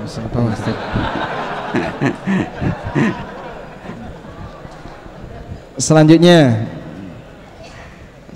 yang saudaranya paling banyak. Berapa? Hah? Tadi udah, Ustaz. Tadi udah. Tadi sudah. Udah dapat. 9, 10, 11. Oh, enggak. Oh. Jumlahnya berapa? Harus bisa nyebut angka. 11 ya, Pak? 11 dapat tadi. Insyaallah, masyaallah. Alhamdulillah. Baik, sudah selesai. Walhamdulillah, semoga bermanfaat. Ya. Wassallallahu ala nabiyyina Muhammadin wa ala alihi wa sahbihi wasallam. Wa akhiru da'wana alhamdulillahi rabbil alamin. Wassalamualaikum warahmatullahi wabarakatuh.